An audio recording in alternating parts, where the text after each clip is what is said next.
Perkembangan perekonomian global yang semakin dinamis menuntut setiap negara untuk mampu menjaga kondisi ekonominya agar tetap stabil dan berkelanjutan. Berbagai tantangan seperti inflasi, fluktuasi nilai tukar, krisis keuangan, hingga ketidakpastian ekonomi global dapat mempengaruhi aktivitas ekonomi nasional dan kesejahteraan masyarakat. Nah, oleh karena itu diperlukan kebijakan ekonomi yang efektif agar stabilitas perekonomian tetap terjaga serta mampu mendukung pertumbuhan ekonomi secara berkesinambungan.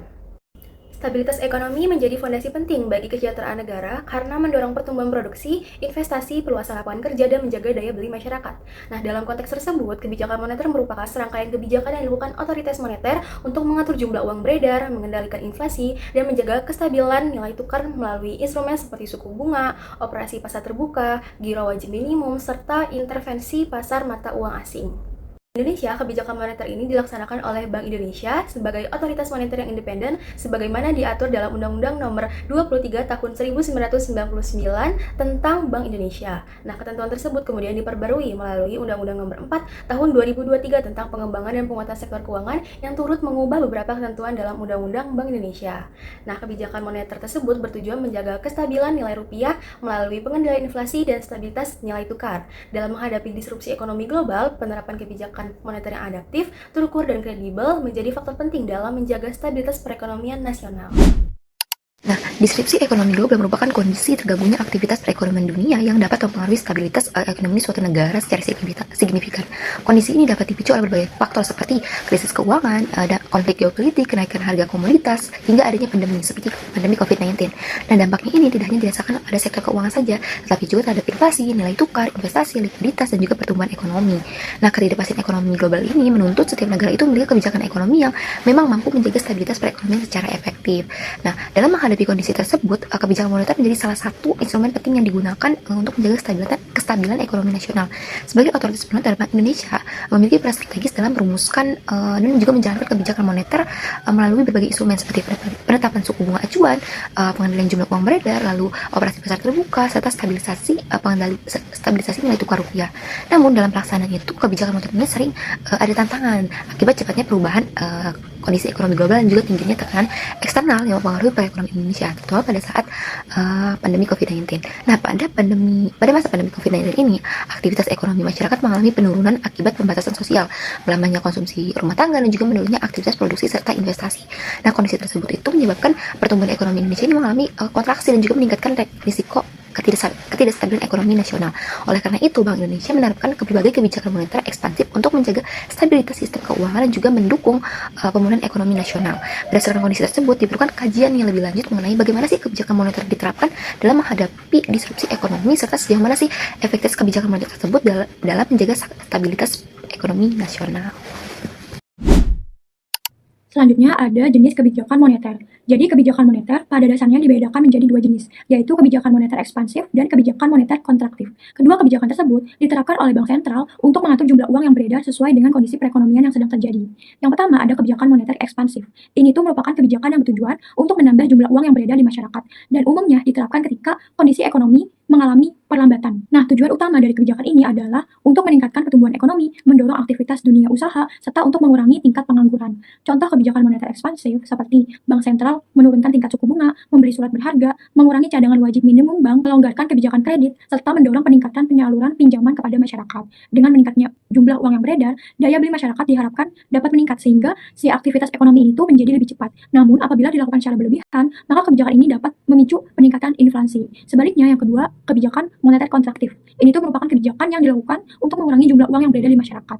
Kebijakan ini biasanya diterapkan ketika tingkat inflasi mengalami kenaikan yang cukup tinggi, sehingga diperlukan upaya pengendalian harga. Contoh kebijakan moneter kontraktif itu dengan menaikkan tingkat suku bunga, menjual surat berharga, meningkatkan cadangan wajib minimum bank, memperkuat atau memperketat kebijakan kredit, serta mengurangi penyaluran pinjaman oleh bank umum. Melalui pengurangan jumlah uang yang beredar tersebut, maka permintaan terhadap barang dan jasa cenderung menurun, sehingga harga-harga dapat lebih stabil dan terkendali. Nah, dengan demikian, baik kebijakan ekspansif maupun kontraktif, pada dasarnya bertujuan untuk menjaga stabilitas ekonomi melalui pengaturan likuiditas dan aktivitas moneter di masyarakat.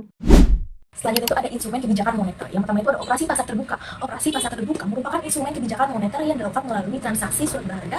Contohnya itu seperti surat berharga negara atau SBN. Ketika Bank Indonesia membeli surat berharga, jumlah uang yang beredar itu akan meningkat karena adanya tambahan likuiditas ke sistem perbankan. Sebaliknya, ketika Bank Indonesia menjual surat berharga, jumlah uang yang beredar itu akan berkurang karena dana masyarakat terserap ke bank sentral. Instrumen ini tuh digunakan untuk mengendalikan likuiditas dan mempengaruhi suku bunga pasar uang. Lalu yang kedua adalah fasilitas diskonto. Fasilitas diskonto merupakan bentuk pengendalian pemerintah melalui penetapan tingkat suku bunga bagi bank umum yang melakukan pinjaman kepada bank sentral. Dalam kondisi tertentu, bank umum itu dapat mengalami kekurangan likuiditas sehingga harus meminjam dana kepada bank sentral. Melalui kebijakan ini, bank sentral itu dapat mempengaruhi jumlah uang yang beredar dengan menaikkan atau menurunkan tingkat suku bunga. Jika suku bunga dinaikkan, maka bank umum itu cenderung mengurangi pinjaman sehingga jumlah uang itu beredar itu akan menurun. Sebaliknya, jika suku bunga diturunkan, bank umum itu akan lebih mudah memperoleh pinjaman sehingga jumlah uang beredar itu dapat meningkat. Lalu yang ketiga ada ketentuan cadangan minimum. Ketentuan cadangan minimum merupakan kebijakan bank sentral yang mengatur jumlah cadangan minimum yang wajib dimiliki oleh bank umum. Kebijakan ini bertujuan untuk mengendalikan jumlah uang beredar melalui pengaturan kemampuan bank dalam menyalurkan kredit kepada masyarakat. Apabila bank sentral menaikkan cadangan minimum, maka bank umum harus menyimpan lebih banyak dana sehingga jumlah kredit yang dapat diberikan kepada masyarakat itu menjadi berkurang. Sebaliknya, jika cadangan minimum diturunkan, maka bank umum itu dapat menyalurkan lebih banyak kredit sehingga jumlah uang yang beredar itu akan meningkat. Kebijakan itu menjadi salah satu instrumen penting dalam menjaga stabilitas sistem perbankan dan ekonomi nasional. Lalu yang terakhir, yang keempat itu ada himbauan moral. Himbauan moral itu merupakan kebijakan non teknis yang dilakukan oleh bank sentral untuk mendorong institusi keuangan agar berpihak pada kepentingan publik. Kebijakan ini biasanya dilakukan melalui himbauan, arahan maupun komunikasi kepada pihak perbankan. Selanjutnya ada dampak kebijakan moneter. Yang pertama itu mengendalikan inflasi dan menjaga kestabilan harga barang serta jasa. Yang kedua mempengaruhi konsumsi tabungan investasi dan permintaan kredit masyarakat. Yang ketiga mengatur jumlah uang beredar untuk meningkatkan aktivitas ekonomi dan daya beli masyarakat. Yang keempat menjaga stabilitas nilai tukar rupiah yang berdampak pada ekspor, impor, dan biaya produksi. Dan yang terakhir mendukung pertumbuhan ekonomi, stabilitas keuangan, dan kesejahteraan masyarakat.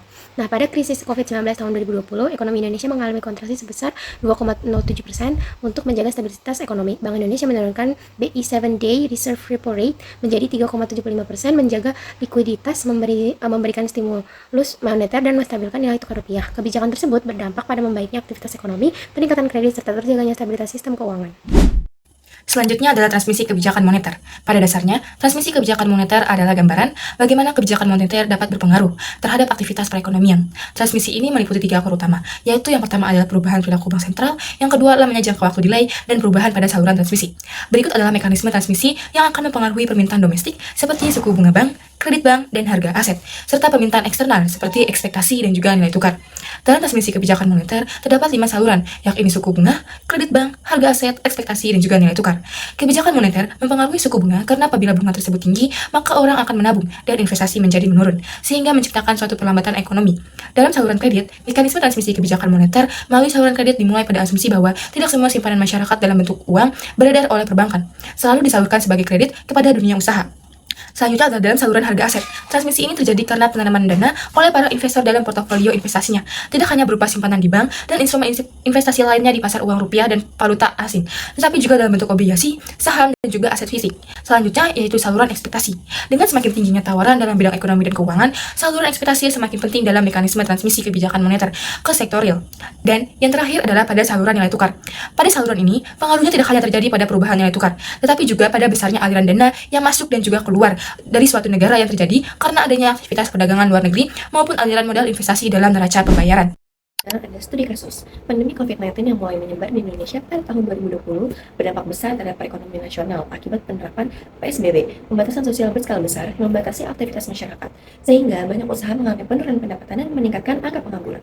Kondisi ini menyebabkan produk domestik bruto Indonesia mengalami kontraksi sebesar minus 5,32% pada triwulan 2 tahun 2020, sehingga Indonesia mengalami resesi ekonomi. Untuk mengatasi kondisi tersebut, Bank Indonesia menerapkan kebijakan moneter ekspansif melalui penurunan Bank Indonesia 7-day reserve repo rate, pelonggaran giro wajib minimum, dan loan to value, serta pembelian surat berharga negara guna menjaga stabilitas ekonomi dan mendukung program pemulihan ekonomi nasional. Selain itu, bantuan sosial dan dukungan terhadap UMKM turut membantu menjaga daya beli masyarakat hingga perekonomian Indonesia mulai pulih pada tahun 2021. Dengan demikian, sinergi kebijakan moneter dan fiskal dinilai efektif dalam menjaga stabilitas ekonomi nasional selama pandemi.